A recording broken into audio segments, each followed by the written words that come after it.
What's up, guys? Tyler here with Roman Jones Outdoors, back with another Tackle Tip Tuesday. So this week we are going to go over jigs, how to fish them, and a few different types. Now, there are a ton of jigs out there. I don't have every type that there are, but I have a few here that I use on a regular basis, and I'm going to go over those with you today. So to start out, jig fishing, as far as rods go, you can use a heavy or you can use a medium heavy.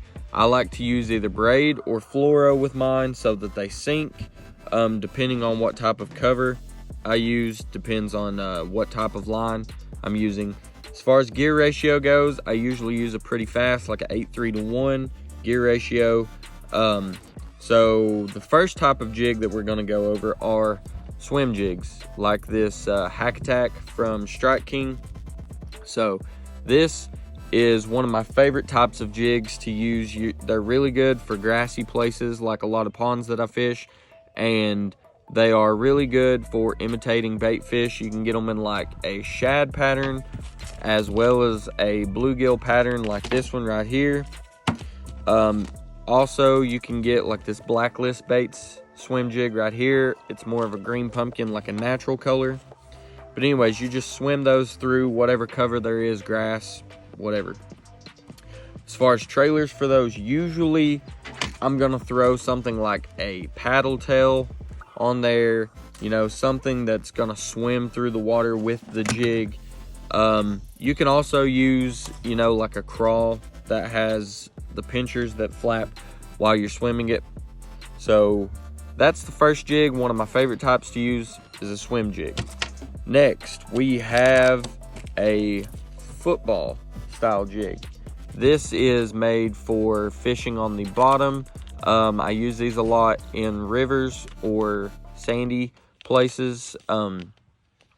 But this you're gonna throw, and it is going to sit on the bottom and kind of stand up. I usually use them with something that's, you know, kind of like a crawl on the back, so it'll stand up like that, and you can just kind of wiggle it around and get those fish to bite. These are really good while you're bed fishing, because you can set it in the bed and it will sit down like this, and you can just wiggle it and make the fish think that something's after their eggs. Okay, so the next type of jig that we're gonna go over is a heavy cover jig, like this brush jig from Blacklist Baits. So these are typically heavier. This is a 1/2 ounce, and they are made for fishing heavy cover, flipping through a lot of grass, running through brush piles, stuff like that. You can run them in the same kind of colors. This one is called Rainbow Trout. It's similar to a trout pattern, and as you can see, I have a paddle tail on the back of it.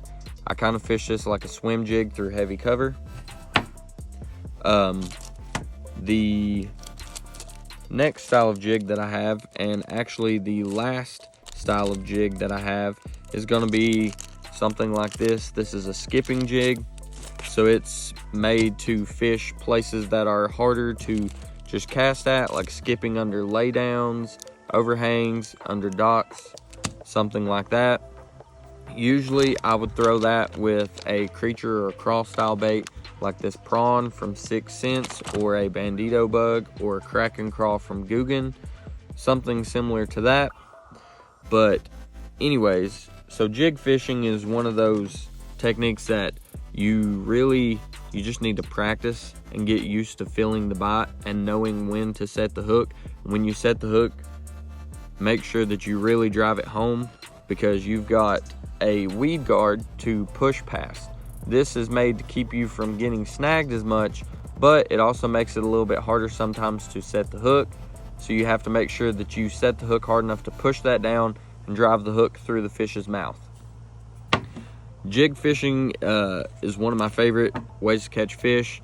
They usually hit really hard on a jig, and you can really feel the bite, but It's a very versatile technique, and it's something that I think everyone should get used to and everyone should use every time they go out on the water, because it's something that you can fish anywhere. You can fish rocky, you can fish sandy, you can fish it through grass.